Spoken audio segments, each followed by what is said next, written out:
নবীজির স্ত্রীগণ আমাদের মা, উম্মাহাতুল মুমিনিন। নবীজির মেয়েরা কি তাহলে মা হবেন? তাদেরকে কি আমরা মা বলবো? আর নবীজি কি আজান দিয়েছেন কখনো? মৃত ব্যক্তিকে স্বপ্নে দেখলে কি হয়? বাবা মা চায় না আমি বিয়ে করি, কিন্তু বিয়ে করলে আমি নিজেকে ইসলামের সাথে চালিত করতে পারবো, তাহলে কি বাবা মাকে না জানিয়ে বিয়ে করা যাবে? প্রশ্ন হলো, আমি একজন যুবক, বয়স 19 বছর। আমার মনে অনেক ইচ্ছা আমি যেন আল্লাহর রাস্তায় শহীদ হতে পারি, জিহাদের ময়দানে নিজের জীবন দিতে পারি। কোন আমল করার থাকলে বলবেন। ভাই, বড় অঙ্কের মোহর দাবি করে বিবাহকে কঠিন করে দেওয়া হচ্ছে আজকাল। এ বিষয়ে ইসলাম কি বলে? আমার পরিবারের কারণে আমার বাবা তার সম্পত্তি থেকে বঞ্চিত করেছে। তা বলতে গেলে আমার বাবা বলে তোকে কিচ্ছু দেব না। আমি আমার বাবার সাথে 2 মাস হলো কথা বলি না, টাকাও দেই না। আমার বউ বলে তোমার বাবা তোমাকে কিছুই দেয় না, তুমি কেন কিছু দিবা? আমার ভবিষ্যৎ আছে, তাই বলে তো আমার কি করা উচিত? ভাই, খুব দরকারি একটা প্রশ্ন। ভাই বোন সকলে মিলে চাইলে কি অবাধ্য এক বোনকে ত্যায্য বা সেপারেট করতে পারে কিনা? মসজিদে নামাজ পড়তে হয়, আমার পায়ে শু জুতা থাকে, যার কারণে অন্য কারো জুতা বলে নেই ওযু করার জন্য। অনেক সময় জুতার মালিক কোনটা বুঝতে পারি না, সেক্ষেত্রে না বলে জুতা নিয়ে ওযু করি, জায়েজ হবে কিনা? আপনি কি কন্ট্রাক্ট করে ওয়াজ করেন? আপনাকে কত টাকা অগ্রিম দিতে হয়? এরপরে প্রশ্ন হলো, আমি 5 ওয়াক্ত নামাজ পড়ি, আবার গান শুনি এবং সিনেমাও দেখি, তাতে কি আমার গুনাহ হবে?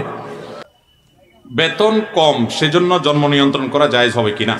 ভাইরা, বিয়ের আগের দিন ছেলে এবং মেয়ের গায়ে হলুদ দেওয়া হয়, এটা ইসলামের দৃষ্টিতে কি বলে একটু বুঝিয়ে বলবেন। ভাই, বিবাহিত মহিলারা বাবার বাড়িতে বেড়াতে গেলে কি কসরের নামাজ পড়বে নাকি পুরা নামাজ পড়বে? আর মহিলা মানুষ কার সাথে দেখা করতে পারবে, এবং মহিলা মানুষ মারা গেলে কবরে তাকে কে রাখবে?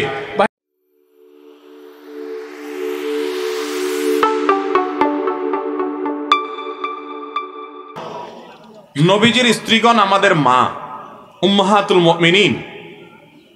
নবীজির মেয়েরা কি তাহলে মা হবেন? তাদেরকে কি আমরা মা বলবো? আর নবীজি কি আজান দিয়েছেন কখনো? ভাইরা আমার, কোরআনে কারিমে আল্লাহ রাব্বুল আলামিন বলেছেন, ওয়া আজওয়াজুহু উম্মাহাতুকুম।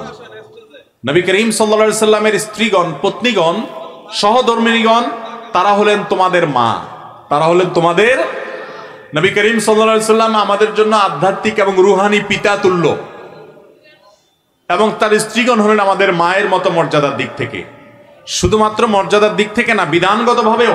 এই জন্য নবী করিম সাল্লাল্লাহু আলাইহি সাল্লামের ওয়াফাতের পর তার স্ত্রীদেরকে কোনো উম্মত বিবাহ করা জায়েজ নাই, হারাম, যেহেতু মা হিসেবে আল্লাহ তাআলা কোরআনে ঘোষণা দিয়েছেন। এই জন্য নবী সাল্লাল্লাহু আলাইহি সাল্লামের ওয়াফাতের পর তার কোনো স্ত্রীকে পৃথিবীতে কোনো পুরুষ বিবাহ করে নাই। কিন্তু তাই বলে নবীজির স্ত্রী যদি মা হয়, তার নবীজির মেয়েরা কিভাবে মা হতে পারে? আমাদের দেশে অনেকে অজ্ঞানতাবশত বলে মা ফাতেমা, বলে কি বলে না? মা ফাতেমার জারি গান শুনছেন আপনারা? ছোটবেলা আমরা বহুত শুনছি, ক্যাসেটের মধ্যে জারি গান চলতো না? মা ফাতেমা কান্দা বলে, কান্দা কয়, শোনেন না জারি গান? আরে ভাই, মা যদি আয়েশা হয়, মা যদি খাদিজা হয়, তাহলে তার মেয়ে আবার মা হয় কিভাবে? এটা অজ্ঞানতা, এটা ভুল, আমরা না জেনে এটা বলি। নবী সাল্লাল্লাহু আলাইহি সাল্লামের মেয়ে, তারা আমাদের বোন, তারা আমাদের মা নন, আমাদের মা হলেন তার স্ত্রীগণ। অতএব আমরা এই ভুলটাকে কারেকশন করবো। আর দ্বিতীয়ত আরেকটা প্রশ্ন আপনি করেছেন যে নবী সাল্লাল্লাহু আলাইহি সাল্লাম কখনো আজান দিয়েছেন কিনা। আমার জানা মতে তিনি আজান দেননি, কখনো আজান দিয়েছেন এমনটি আমি জানি না। তবে এটার মানে এই নয় যে আজান দেওয়ার ফজিলত নাই। নবী সাল্লাল্লাহু আলাইহি সাল্লাম আজান দেওয়ার বহু ফজিলত বর্ণনা করেছেন। দুনিয়াতে যারা শুধু আল্লাহকে খুশি করার জন্য আজান দিবে, মর্যাদা জানেন? কিয়ামতের ময়দানে তাদের ঘাড়গুলো অনেক লম্বা থাকবে। আপনি বলবেন ঘাড় লম্বা থাকলে তো দেখতে খারাপ দেখা যাবে, কারণ ওটের মতো দেখা যাবে না। ভাই, এখানে ঘাড় লম্বা থাকবে মানে হলো সবার উপরে তার যে মর্যাদা, এটা বোঝা যাবে। কথা কি বুঝাতে পারছি? ভাইরা আমার, বিশেষ করে আল্লাহকে খুশি করার জন্য যদি আজান দেয় কেউ একটা দীর্ঘ সময় পর্যন্ত, তার জন্য অফুরন্ত পুরস্কারের ঘোষণা নবী সাল্লাল্লাহু আলাইহি ওয়াসাল্লাম দিয়েছেন। এজন্য আজান দেওয়া অনেক ফজিলতপূর্ণ। আজানের সবচেয়ে বড় ফজিলত কি জানেন? আজান যিনি দিবেন, মুয়াজ্জিন, আল্লাহকে খুশি করার জন্য যদি দেয়, পয়সার ধান্দা চাকরি হিসেবে না দেয়, প্রফেশন হিসেবে না নেয়, সে এই চিন্তা থেকে দেয় যে আমি হাইয়া আলাস সালাহ ডাক দেব, আমার ডাকে যারা আসবে নামাজ পাঠ করবে, আদায় করবে, এটার জন্য আমি ভূমিকা হিসাবে থাকলাম, আমার কারণে মানুষ আসলো। নবী সাল্লাল্লাহু আলাইহি ওয়াসাল্লাম বলেছেন মুয়াজ্জিন যখন আজান দেয়, তার আজান শুনে যত মানুষ নামাজ পড়ে তাদের সবার সমপরিমাণ সওয়াব, তাদেরটা তো তারা পাবেই, মুয়াজ্জিন সাহেবকে আল্লাহ তাআলা দিবেন। আমাদের সমাজ অনেকে আজান দিতে চায় না, সবাই ইমামতি করতে চায়, আজান দিতে চায় না। আজান দিতে অনেকের ইজ্জতে বাদে, ইগোতে লাগে, এটা মূর্খতার কারণে। আজান দেওয়া অনেক ফজিলতপূর্ণ কাজ, বিধায় আজান দেওয়ার সুযোগ পেলে কখনো হাতছাড়া করব না। নবী সাল্লাল্লাহু আলাইহি সাল্লাম কোনো কাজ তিনি জীবনে কখনো করুন বা না করুন, সে কাজ করার যখন নির্দেশ দেয় তা আমাদের জন্য তার সে কওল বা তার নির্দেশটাকে অগ্রাধিকার দিতে হয়। এরপরে প্রশ্ন হলো, মৃত ব্যক্তিকে স্বপ্নে দেখলে কি হয়? মৃত ব্যক্তিকে আপনি যদি স্বপ্নে দেখেন তাহলে সেক্ষেত্রে দুইটা অবস্থার কোনো একটা হবে। আপনি হয়তো আপনার মৃত ব্যক্তি, নিকটাত্মীয়, বাবা মা বা কাছের কেউকে দেখেছেন, দেখার পর আপনার মধ্যে অস্থিরতা কাজ করছে, তিনি কষ্টে আছেন এমনটি বোঝা যাচ্ছে। ধরুন তিনি খুব ক্ষীণকায়, খুব চিকনা, ক্ষুধার্ত, কষ্ট পাচ্ছেন, আপনার কাছে কিছু চাচ্ছেন বা এমন কিছু যেটা দেখে আপনার মানসিক অস্থিরতা বেড়ে গেছে, আপনি মনে করছেন তিনি বোধহয় কষ্টে আছেন। তাহলে আপনি তার পক্ষ থেকে প্রথমত আল্লাহর কাছে মাফ চাইবেন, ইস্তেগফার করবেন, চোখের পানি ফেলে আল্লাহর কাছে দোয়া করবেন, আল্লাহ আপনি ওনাকে মাফ করেন। দ্বিতীয়ত, আল্লাহ যতটুকু তৌফিক দিয়েছেন দান সাদাকা করবেন তার তরফ থেকে। মৃত ব্যক্তির জন্য আরো যা যা করা যায়, উমরা করা, হজ করা, দান দক্ষিণা করা, যতটুকু তৌফিকে আছে ততটুকু তার পক্ষ থেকে করবেন। সবচেয়ে বেশি করবেন দোয়া। আর যদি তাকে স্বপ্নে দেখার পর আপনার মধ্যে এরকম কোনো ফিলিংস না হয়, বরং মনে হচ্ছে না তিনি ভালো আছেন, হাসি খুশি এরকম কিছু, তাহলে আল্লাহর কাছে শুকর আদায় করবেন, সুধারণা করবেন হয়তো তিনি ভালো আছেন। কিন্তু খবরদার, আপনার স্বপ্ন কখনো ইসলামের দলিল না। আপনি স্বপ্নে কাউকে দেখলেন যে হ্যাঁ সে এরকম কোন পরিস্থিতি আছে, বোধহয় সে আযাবের মধ্যে আছে, এটা দিয়ে আপনি ফতোয়া দিয়ে দিলেন যে লোকটা জাহান্নামে আছে, এরকম করার কোনো সুযোগ। কারণ আলামুল গায়বের বিষয় একমাত্র আল্লাহ ভালো জানেন, আমরা ধারণা করতে পারি মাত্র। আপনার ধারণা কোনো কিছুকে প্রমাণ করবে না, বিধায় এ বিষয়ে সাবধান থাকতে হবে। তবে হ্যাঁ, মুর্দার জন্য আপনাদের সব সময় দোয়া করা উচিত। এ ধরনের পরিস্থিতি হলে তাদেরকে বেশি দেখলে আরো বেশি দোয়া বাড়াবো এবং তাদের জন্য আমরা আল্লাহর কাছে মাগফিরাত চাইবো, দান সাদাকা করব। বাবা মা চায় না আমি বিয়ে করি, কিন্তু বিয়ে করলে আমি নিজেকে ইসলামের সাথে চালিত করতে পারবো, তাহলে কি বাবা মাকে না জানিয়ে বিয়ে করা যাবে? এই প্রশ্ন বেশিরভাগ যুবক ছেলেদের আজকাল। দেখুন, এটা ঠিক যে আমাদের বাবা মারা, বেশিরভাগ বাবা মারা এত বেশি বস্তুবাদী হয়ে গেছেন আজকাল, এত বেশি ভোগবাদী হয়ে গেছেন আজকাল, ছেলে মেয়ের শুধু পয়সা কড়ি ছাড়া, জাগতিক বিষয় আসা ছাড়া আর কিছু দেখেন না। বিয়েটা তো সবচেয়ে বড় যে কারণে, সেটা হলো নিজের চরিত্রকে হেফাজত করার জন্য, প্রজন্ম বাঁচানোর জন্য, প্রজন্ম টেকানোর জন্য। অতএব সন্তান যখন উপযুক্ত হয়, বিয়ের উপযুক্ত হয়, বাবা মা তাদেরকে বিয়ে দেওয়ার জন্য উপযুক্ত পাত্র পাত্রী পেলে আর যেন বিলম্ব না করে, আল্লাহর নবী সাল্লাল্লাহু আলাইহি ওয়াসাল্লামের নির্দেশ আছে, না হলে দুনিয়াতে জেনা ব্যভিচার ছড়িয়ে পড়বে। এখন কোনো বাবা মা যদি এটা না করে, বিলম্ব করে, আপনি হুট করে নিজে বিয়ে না করে চেষ্টা করুন বাবা মাকে কাউন্সিলিং করে বোঝানোর। নিজে বোঝাবেন কিভাবে? শরমের কথা, তাহলে ইমাম সাহেবের সাথে বাইল করবেন।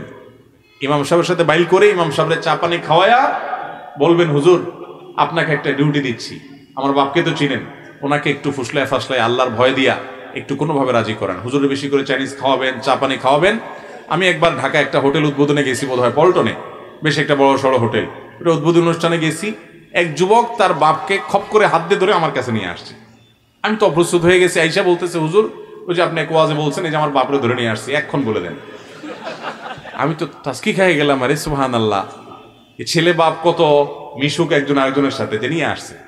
তো আমি কিছুটা রসিকতাও করে সিরিয়াসলি তার বাবাকে বোঝালাম। যাই হোক, আমাদের মুরব্বীরা অনেকে বুঝছেন না। আমি প্রায় সময় বলার চেষ্টা করি, যারা বিশেষ করে 40-এর বেশি বয়স, আপনাদেরকে বলছি, আরে বাবা, আপনি যখন বিয়ে করেছেন, আরো বেশি যারা 50-এর উপরে যাদের বয়স, বা 60-70 বেশি অনেক মুরব্বী এখানে আছেন, আমাদের আগের যুগের মুরব্বীরা কিন্তু বিয়ে করতে অনেক অল্প বয়সে, ঠিক কিনা বলেন?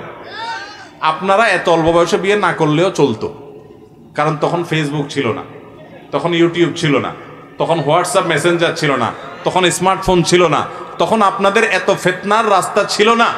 তারপরও আপনাদের বাপমা দায়িত্বশীল আচরণ করছেন। আর আপনারা এত স্বার্থপর, আপনাদের ছেলে মেয়েদের চরিত্র শেষ হয়ে যাচ্ছে, ধ্বংস হয়ে যাচ্ছে, জেনায় লিপ্ত হচ্ছে, আপনারা নির্বিকার পড়ে আছেন। এই আওয়াজগুলো শুনে একটু বুঝার চেষ্টা করেন তাদের কষ্ট।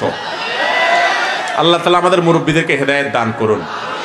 রসিকতা করছি না, আমি সমস্ত মাহফিলে, সব মাহফিলে এটা বলার চেষ্টা করি, ছেলের বাবারা আল্লাহর ওয়াস্তে ছেলেদের বিয়ে দেওয়ার ব্যাপারে আন্তরিক হন। পায়ে দাঁড়ানোর অজুহাত দিয়া 30-35 পর্যন্ত বয়স ঠেলে নিয়ে যায়েন না। মনে রাখবেন আপনার সন্তানের চরিত্র কোটি কোটি টাকার চাইতে দামি। তারা বাঁচাতে পারছে না নিজেদেরকে যুবকরা, অতএব তাদেরকে হেল্প করুন, সহযোগিতা করুন। সেই সাথে মেয়ের বাপ যারা আছেন, আপনাদের সমীপে করজোড়ে নিবেদন হলো আপনাদের মেয়েগুলোর বিয়ের জন্য চড়া দরের মোহর দাবি করবেন না। বিয়ে দিবেন, ছেলেটার বেতন 20,000 টাকা, মোহর ধরেন 20 লাখ টাকা। আল্লাহ আপনার কি আকল দিছে বলেন? এটা কি মোহর না তামাশা? 20,000 টাকা বেতনের ছেলের কাছে যখন মেয়ে বিয়ে দিচ্ছেন, মোহর 50,000 হতে পারে, 1 লাখ হতে পারে।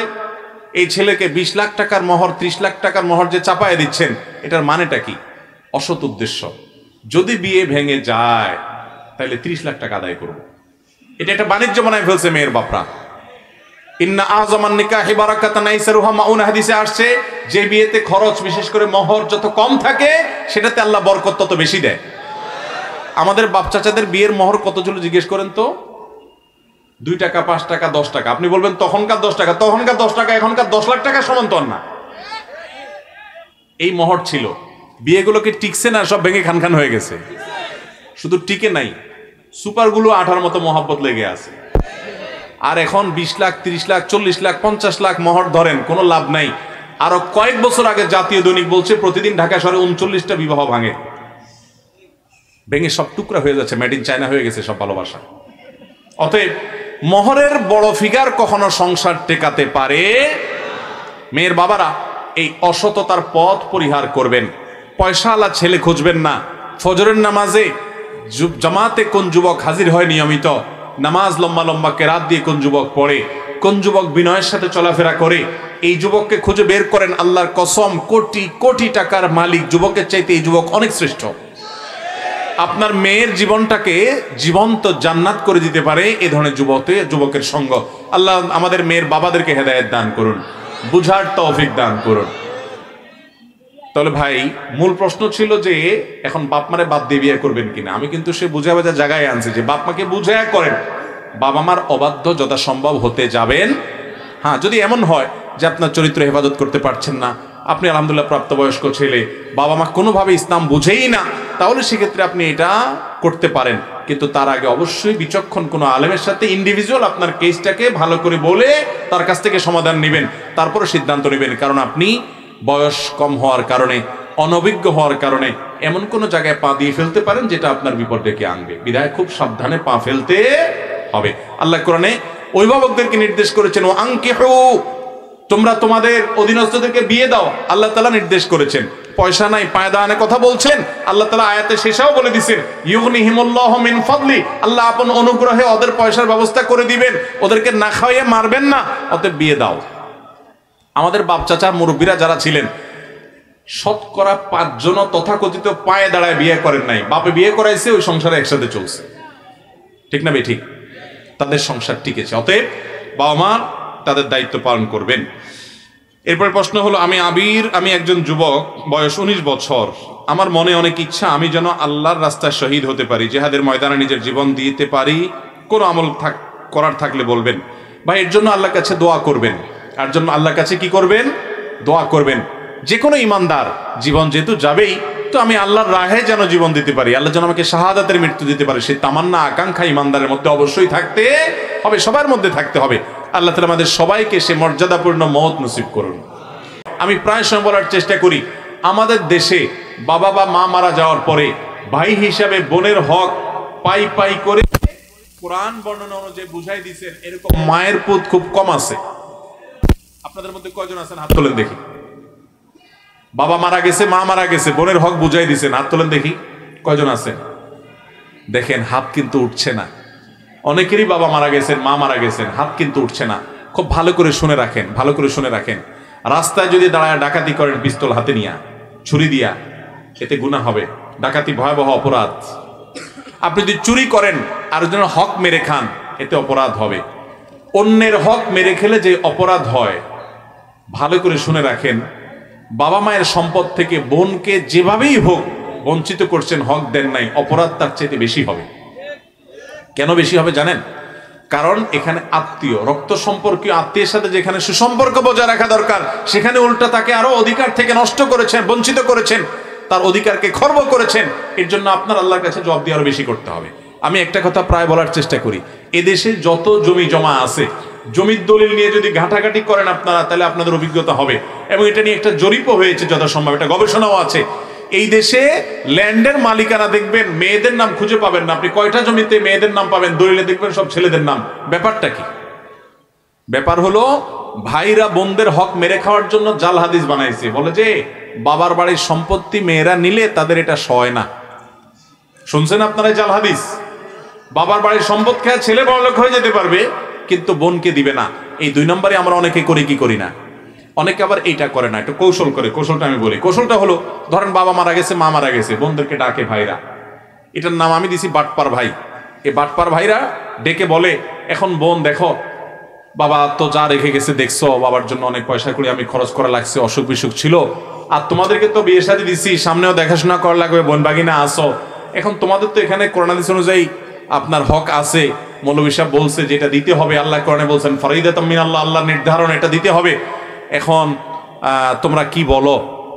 এমন ভাবে উপস্থাপন করে, বোনরা চিন্তা করে বাবার বাড়ি বিটায় উঠে দাঁড়াইতে হবে, এসে পা রাখতে হবে, এখানে একটু বেড়াইতে আসতে হবে, এখানে নাড়ি পোতা আছে, বাবা মার স্মৃতি আছে, আসতেই হবে। যদি ভাগে নিয়ে যাই, ভাই ভাবি তো আর তাকায়ও কথা বলবে না, তো দরকার হলেও বলে থাক ভাই, দেওয়া লাগবে না, আমরা খুশি। এই 2 নম্বরই করা হয় কি হয় না? মেয়েদের সাথে 2 নম্বরইটা এখানে না, বাসর রাত থেকে শুরু হয়। বাসর রাতে ওই যে চড়া অঙ্কের মোহর ধরে মেয়ের বাপরা বোকার মতো পায় না 10 টাকাও ধরে 10 লাখ টাকা। তো ছেলেও কম বাট পান না। বাসর ঘরে যায় বউরে বলে, দেখো মোহর তো 10 লাখ ধরছে, আল্লাহ রহমতে কয়দিন পরে ইটালি চলে যাব, কত 10 লাখ আসবে, সবই তো তোমার। এখন তুমি অনুমতি না দিলে তো আমি সামনে আগাইতে পারি না, তুমি কি বলো? এবার মেয়েরাও বোকা, সহজ সরল আমাদের দেশে, বলেছে আরে বলেন কি, টাকা দিয়ে আমি কি করবো, সেসব লাগবে না, সে মাফ করে দেয়, বাস ছেলে পার পায়ে গেল আর কি। এই বাটপারি মেয়েদের সাথে ওই বাসর রাত থেকে শুরু হয়, বাবা মার সম্পদ পর্যন্ত। ফুফু হয়ে গেছে, কয়জন মায়ের পুত আছেন বলতে পারবেন, আমার দাদা সম্পদ দেয় নাই, বঞ্চিত করছে, চাচারা দেয় নাই, বাপেরা দেয় নাই, আমি ভাতিজা হিসাবে ফুফুদেরকে ডেকে হক বুঝাই দিছি। এরকম আছেন মায়ের পুত? খুব একটা নাই এদেশে। ভাইরা আমার, নামাজ পড়তে পড়তে কপালে দাগ ফেলানো এটা সহজ, রোজা রাখতে রাখতে পেটকে ক্ষুধার্ত করে ফেলা এবং পিঠের সাথে লাগাই ফেলা সহজ। অনেক আমল করা এদেশে অনেক সহজ, কিন্তু বাবা মার সম্পদে বোনদের অধিকার কোরআনের বর্ণনা অনুযায়ী পাই পাই করে বুঝাই দেব, 1 ফোঁটাও রাখবো না। তারা না নিলে জোর করে দেবো এবং দেওয়ার সময় বলবো, বোন এটা নিতে তুমি হেজিটেশন করো না, তুমি এটা নাও। বাবার সম্পদে তোমার ভাগ নেওয়ার মানে এই না যে তোমার সাথে আমার সম্পর্ক শেষ হয়ে গেল। ভাই বোন, ভাই বোন রক্তের সম্পর্ক চিরকাল থাকবে। এই ভিটা তোমার, চিরকাল আসবা, বাবা মার স্মৃতি, এখানে তুমি সারা জীবন আসবা, আমি তোমার বাড়িতে যাব। এই হক নেওয়ার সাথে তোমার সাথে আমার সম্পর্ক শেষ হওয়ার কোনো সম্পর্ক নাই, তুমি 100 বার আসবা, এটা নিয়ে যাও। এরকম বুক ফুলায় বলার মতো বাই হওয়ার চেষ্টা করবেন তো ইনশাআল্লাহ। মনে রাখবেন, অন্যের হক মেরে মানুষ কখনো পয়সাওয়ালা হয় না ভাই, এই জমিন রেখে চলে যেতে হবে। হাদিসে আসছে নবী সাল্লাল্লাহু আলাইহি ওয়াসাল্লাম বলেছেন, 1 বিঘত জমি যদি আপনি মেরে দেন, 7 তবক জমিনকে আল্লাহ তাআলা আপনার গলায় ঝুলিয়ে দিবে, কত খাইতে পারিস খা, আযাব হবে। দুনিয়া থেকে নিতে পারবেন না কাপনে কাপড় ছাড়া কিছু, সব রেখে যেতে হবে। কাপনে কাপড়ের পকেট নাই, কাপনের কাপড়ের পকেট নাই, কিছু নিয়ে যেতে পারবেন না, সব রেখে যেতে হবে। কার জন্য তাহলে 2 নম্বরই করবেন? কিয়ামতের ময়দানে এই বোন আল্লাহর কাঠ গড়ায় আপনাকে আসামি করে দাঁড় করিয়ে আপনার বিরুদ্ধে বিচার চাইবে এবং বিচার করবেন আল্লাহ তাআলা। তো সেদিন দিতে পারবেন না, আমল দিয়ে দিতে হবে। তার আগে দুনিয়াতে বোনদের হক দেব তো ইনশাআল্লাহ। বোনদের হক শুধুমাত্র বাবার জমিনে থাকে না। অনেক ছেলেরা আছে, বাংলাদেশের 99% মানুষ বলতে পারি আমি প্রায়, যে বাবার হক দেয় যারা, তারা ওই মাঠের জমি জমাতে কিছু লামসাম ভাগ দিয়ে দেয়, থোক কিছু দিয়ে দেয়, ঘর ভিটাতে দেয় না, বলে যে এটা ছেলেদের। সবগুলার মূল্য বের করে তাদেরকে সেই মূল্য আনুপাতিক হারে তাদের প্রাপ্য বুঝাই দিতে হবে। দেব তো সবাই ইনশাআল্লাহ? আল্লাহ আমাদের তৌফিক দান করুন। আমার পরিবারের কারণে আমার বাবা তার সম্পত্তি থেকে বঞ্চিত করেছে, তা বলতে গেলে আমার বাবা বলে তোকে কিছু দেব না। আমি আমার বাবার সাথে 2 মাস হলো কথা বলি না, টাকাও দেই না। আমার বউ বলে তোমার বাবা তোমাকে কিছুই দেয় না, তুমি কেন কিছু দিবা? আমার ভবিষ্যৎ আছে, তাই বলে তো আমার কি করা উচিত?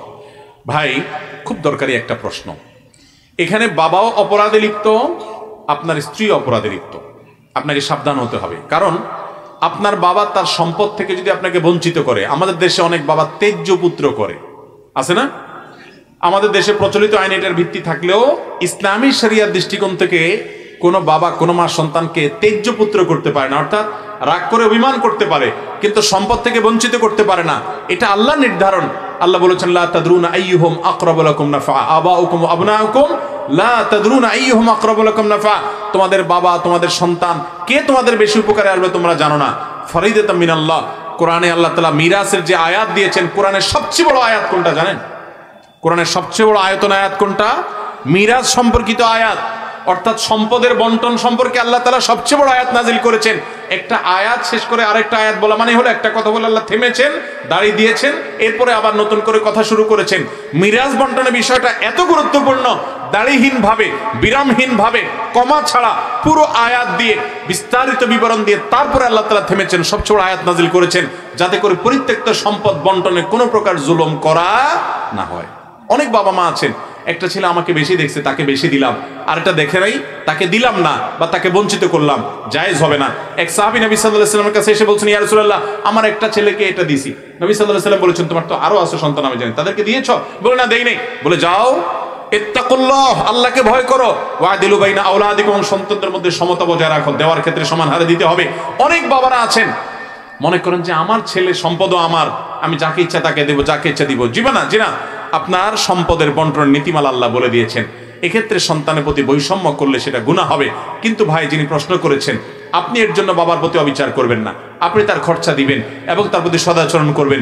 আপনার স্ত্রী যেটা বলছে সেটা অন্যায় বলছে, তিনি তার জায়গা থেকে অপরাধ করেছেন, আল্লাহর কাছে দোষী হবেন, কিন্তু বলে আপনি অন্যায় করবেন না। আল্লাহ তাআলা আমাদের সবাইকে ন্যায়নিষ্ঠ আচরণ সব ক্ষেত্রে করার তৌফিক দান করুন।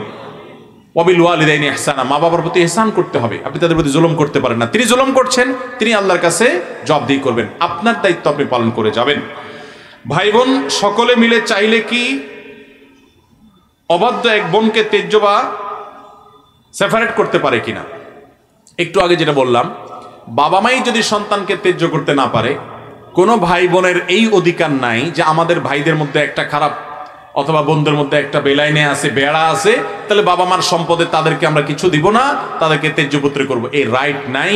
তার ওই অধিকার বাবার ঘরে মায়ের ঘরে জন্মগ্রহণ করার কারণে অটোমেটিক বাই কোরআনের আলোকে সেটা তার প্রাপ্য হয়ে গেছে, এবং এটা থেকে বঞ্চিত করার অধিকার পৃথিবীতে কারোর নাই। কোনো আদালত কি ইসলামী অধিকার দেয় নাই যে তার বাবার সম্পদ থেকে বঞ্চিত করবে তাকে, এটা তার রাইট।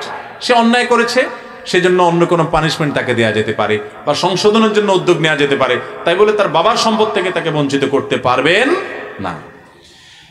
আমি একজন জেনারেল পড়ুয়া স্টুডেন্ট, প্রায় সময় আমার বাজার মসজিদে পড়তে হয়, নামাজ মনে হয় মসজিদে নামাজ পড়তে হয়, আমার পায়ে শু জুতা থাকে, যার কারণে অন্য কারো জুতা বলে নেই ওযু করার জন্য। অনেক সময় জুতার মালিক কোনটা বুঝতে পারি না, সেক্ষেত্রে না বলে জুতা নিয়ে ওযু করি, জায়েজ হবে কিনা?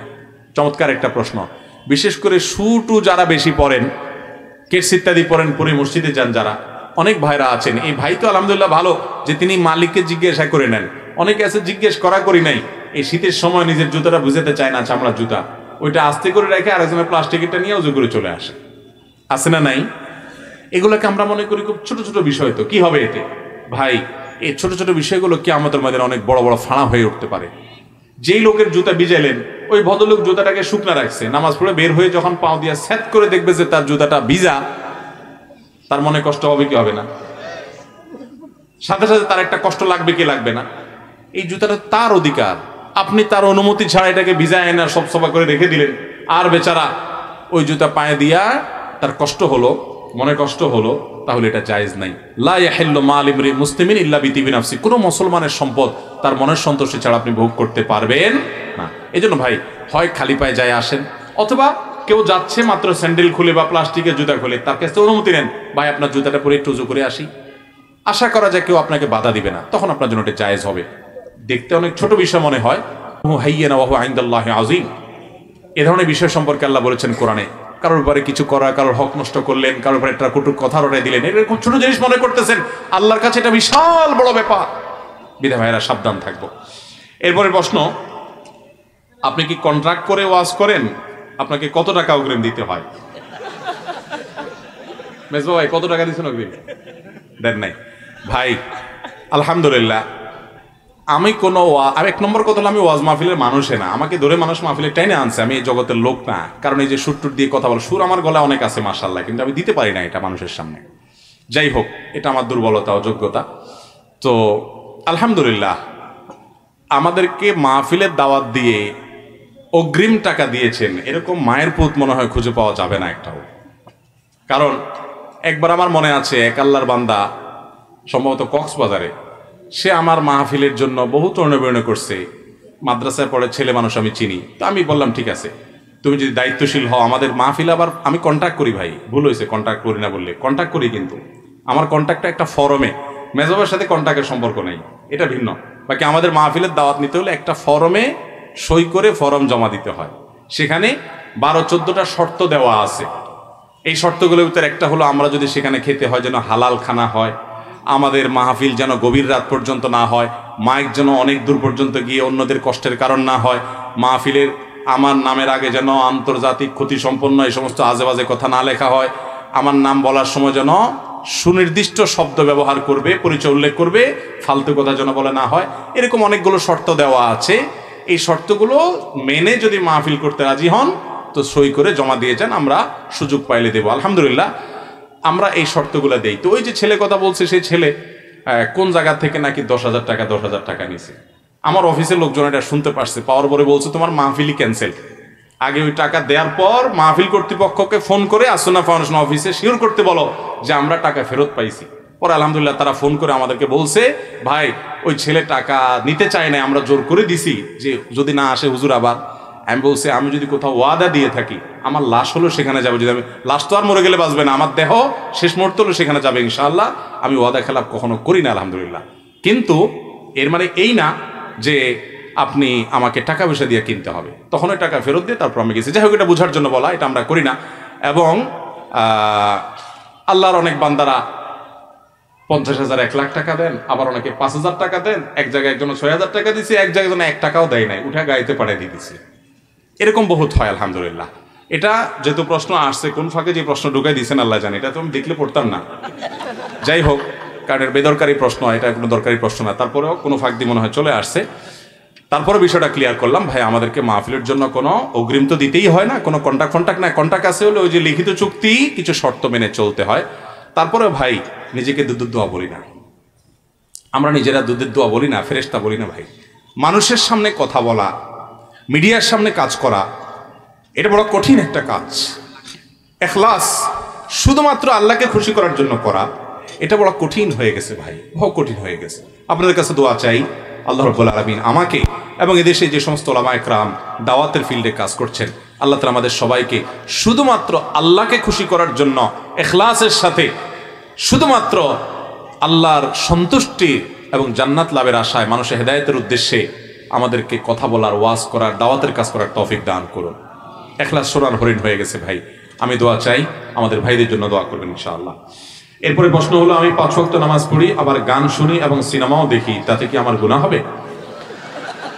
গান শুনেন, সিনেমা দেখেন, আবার নামাজও পড়েন, আপনার দৃষ্টান্ত হলো ওই ব্যক্তির মতো যে ব্যক্তির অসুখ হয়েছে, অসুখ হওয়ার পর তিনি ঔষধও খান আবার বিষও খান। ঔষধে তো রোগ ভালো হয়ে যাবে, কিন্তু বিষে তিনি মারা যাবেন। ভাইরা আমার, হারাম যেগুলোকে আল্লাহ তাআলা হারাম করেছেন সেগুলো এমনি এমনি হারাম হয় নাই ভাই। মিউজিক এবং অশ্লীল গান, গানের কথা যদি ভালো হয়, সেখানে মিউজিক্যাল ইনস্ট্রুমেন্ট যদি ব্যবহার হয়, এগুলো মানুষের অন্তরে কপটতা তৈরি করে, ইমানি চেতনাকে নষ্ট করে, আস্তে আস্তে আল্লাহ থেকে মানুষকে দূরে সরায় দেয়। খুব কম সংখ্যক মানুষই এগুলোর আসক্তি থেকে একটা পর্যায়ে পরিপূর্ণ তাকওয়ার পথে আসতে পারে। অনেকে আসে, আল্লাহ যাদেরকে তৌফিক দেন। এই জন্য এগুলোকে আল্লাহ তাআলা হারাম করেছেন। আপনি এগুলো ছেড়ে কোরআন কারীমের তেলাওয়াত করেন, তেলাওয়াত শুনেন, এবং ইসলামের সুস্থ ধারার বহু বিনোদনের ব্যবস্থা রেখেছে। ভাই খালি গলায় আপনি গান গান, আমরা অনেকে জানি না, আমাদের নবী করিম সাল্লাল্লাহু আলাইহি সাল্লাম খন্দকের যুদ্ধে পরিখা খনন করার সময় কষ্টের চোটে, সবাই কষ্টে আপনার পাথর কাটছে, ক্ষুধার্ত, নবী সাল্লাল্লাহু আলাইহি সাল্লাম গেয়ে উঠেছেন, কবিতা আবৃত্তি করেছেন, ছন্দের তালে তালে গেয়ে উঠেছেন। এবং হুনাইনের যুদ্ধে সবাই ছত্রভঙ্গ হয়ে গেছে। নবী সাল্লাল্লাহু আলাইহি ওয়াসাল্লামের সাথে 70-80 জন মানুষ মাত্র ছিলেন, যেখানে 10,000 মানুষ আসছে। 10,000 না, 13,000 মনে হয়।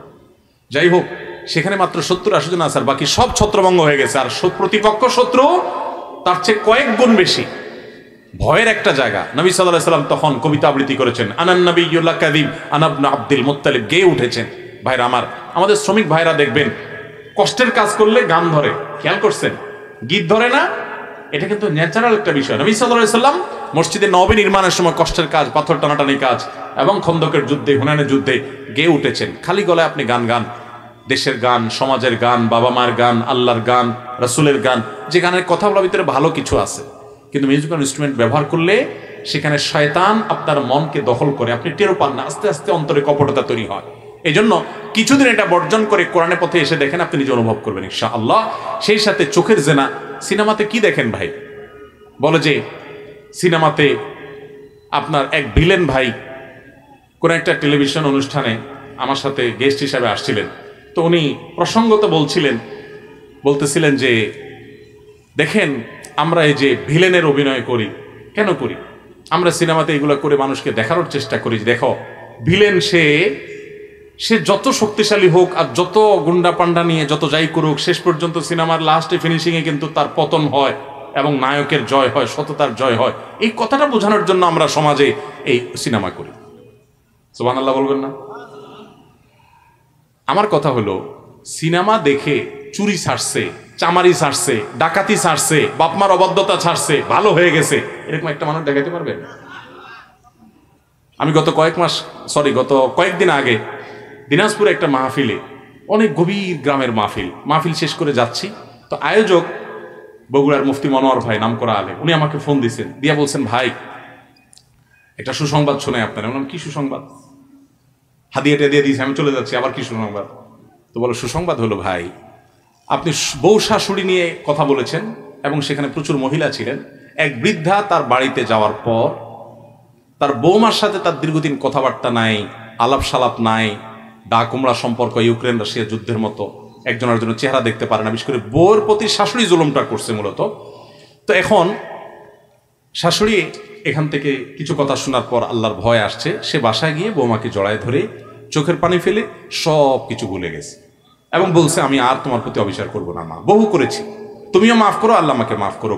এই কাজটা করে ভদ্রমহিলা আবার ফোন করে আয়োজকদের কাকে ফোনে জানাইছে, তারা আমাকে জানাইলেন। আমি একটা বড় নিঃশ্বাস ফেলে বললাম, আলহামদুলিল্লাহ। ভাইরা আমার, এটাই সাফল্য। তো এই নাটক সিনেমা থেকে মানুষ বলে সমাজে অনেক কিছু শিখে, এগুলাতেই শিখে কোনো মানুষ হয়েছে এমন দেখতে পারবেন না। এগুলা দেখে বহু পোলাপাইন তথাকথিত প্রেমকে জয় করতে গিয়ে বাবা মার অবাধ্য হয়ে আত্মহত্যা পর্যন্ত করছে, এরকম শত শত ঘটনা আছে।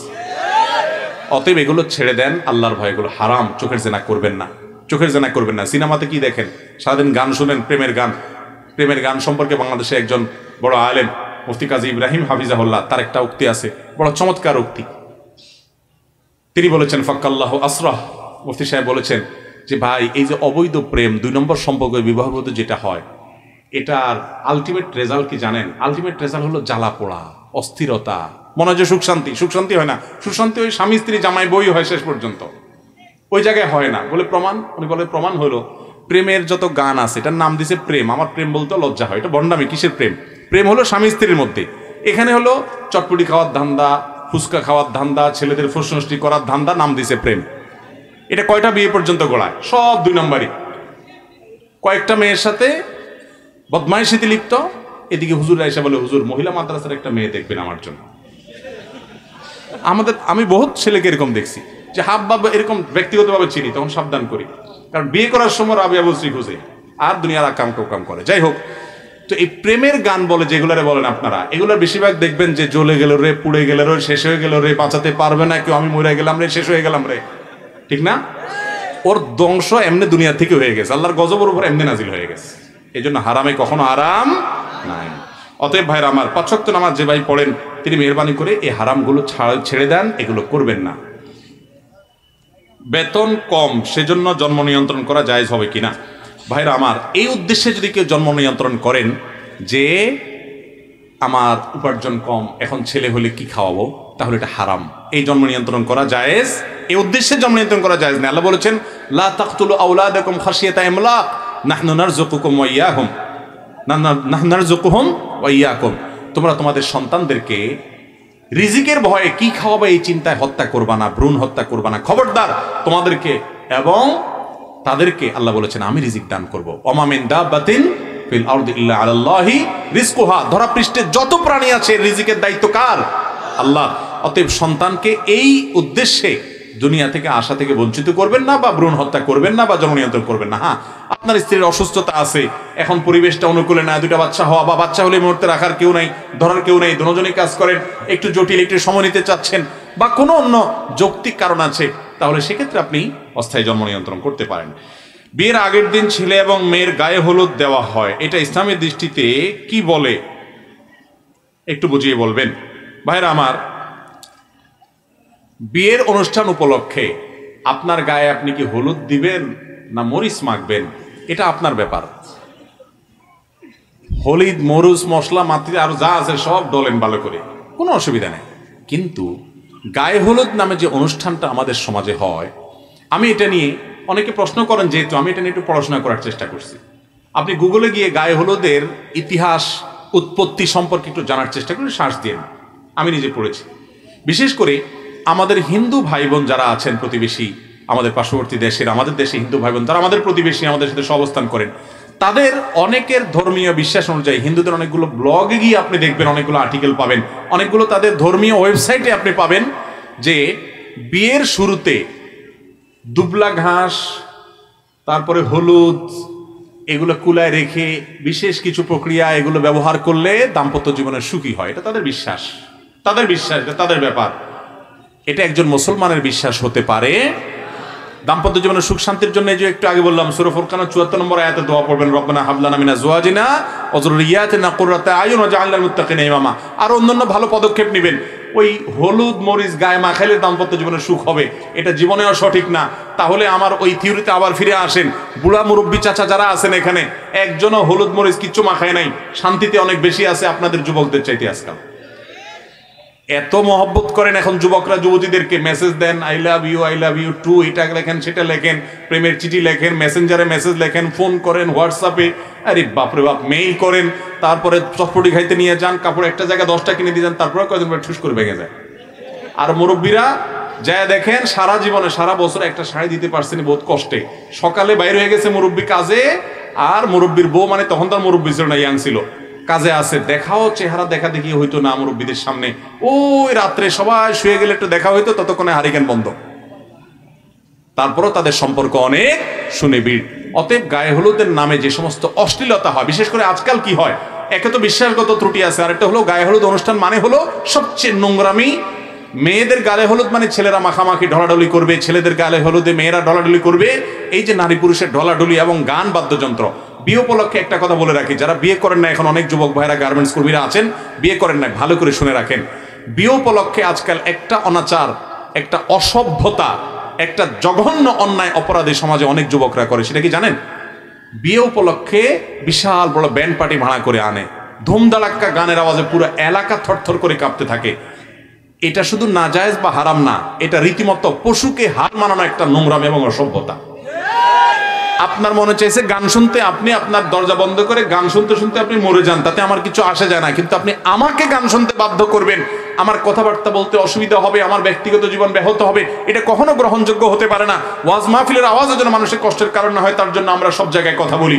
সেখানে আপনি ডেক্সেটের গানের আওয়াজে, আপনার হাই ভলিউমের আওয়াজে আশেপাশে মানুষের জীবন অতিষ্ঠ হবে, এটা কখনো জায়েজ হতে পারে না। এই নোংরামি থেকে আমাদের বিয়েগুলোকে আমরা বাঁচাবো। গায়ে হলুদের নামে নোংরামি, অসভ্যতা, অশ্লীলতা এগুলো করবেন না, এগুলো গুনাহের কথা। বিয়ের মধ্যে যদি হারাম থাকে, ওই বিয়েতে আরাম থাকবে না, শান্তি হবে না। অতএব যুবকরা নিয়ত করে নিন। সর্বশেষ প্রশ্ন, বিবাহিত মহিলারা বাবার বাড়িতে বেড়াতে গেলে কি কসরের নামাজ পড়বে নাকি পুরা নামাজ পড়বে? ভাইরা আমার, খুব দরকারি একটা প্রশ্ন। যে সমস্ত মহিলাদের বিয়ে হয়ে গেছে, তারা যখন বাবার বাড়ি যাবেন, সেটা যদি সফরের দূরত্ব হয়, অনেক দূরে আরেক জেলায় হয়, তাহলে সেক্ষেত্রে সেখানে গিয়ে তারা সফরের নামাজ অর্থাৎ কসরের নামাজ পড়বেন, যদি তারা 2-4 দিন বেড়ানোর নিয়ত করেন। কারণ সেটা তাদের মূল ঠিকানা না, এবং আপাতত সেখানে বসবাসও করছেন না। তাদের মূল ঠিকানা এখন স্বামীর সাথে স্বামীর সংসার। সেটা যদি সেখানে তাদের বাড়ি থাকে, রুম থাকে, কক্ষ থাকে, সেখানে তার একটা ঠিকানা থাকে, অথবা অনেকে সেখানে বসবাস করে স্বামী সংসার নিয়ে, তাহলে সেখানে সে পুরো নামাজ পড়বে। নর্মালি সেখানে কসর নামাজ পড়বেন, পুরো নামাজ পড়বেন না বাবা মেয়েরা, বিয়ের পরে বিবাহিত মেয়েরা।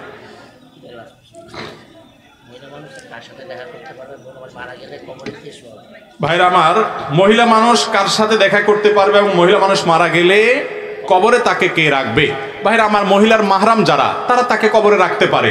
যেমন কথার কথা, ভাই রাখবে, বাপ রাখবে, যে কোনো মাহরাম যারা আছেন তারা রাখবে, ছেলে রাখবে, যে কোনো মাহরামরা রাখবে যথাসম্ভব। আর মেয়ে মানুষ যখন বালেগ হয়ে যাবে, তখন তার জন্য তার বাবা, তার ভাই, তার স্বামী তো বটেই, তার ছেলে, তার চাচা, এরা ছাড়া মামা, এরা ছাড়া এই যে পুরুষদের সাথে তার বিবাহ বন্ধনে আবদ্ধ হারাম, তারা ছাড়া বাকি সব পুরুষরা তার সাথে পর্দা করে চলতে হবে। তিনি তাদের থেকে নিজেকে, নিজের সৌন্দর্যকে লুকানোর চেষ্টা করতে হবে। পর্দার এই বিধানটা ফরজ। এটা নারীর নিরাপত্তা, এটা নারীর সম্ভ্রম, এটা নারীর ইজ্জত। এটা নারীকে তুচ্ছ করবার জন্য নয়, এটা নারীকে ছোট করবার জন্য নয়। আল্লাহ রাব্বুল আলামিন আমাদের বোনদেরকে পর্দার সাথে চলার তৌফিক দান করুন। আমাদের চোখগুলোকে আল্লাহ তাআলা জিনা থেকে, গুনাহ থেকে হেফাজতে রাখার তৌফিক দান করুন।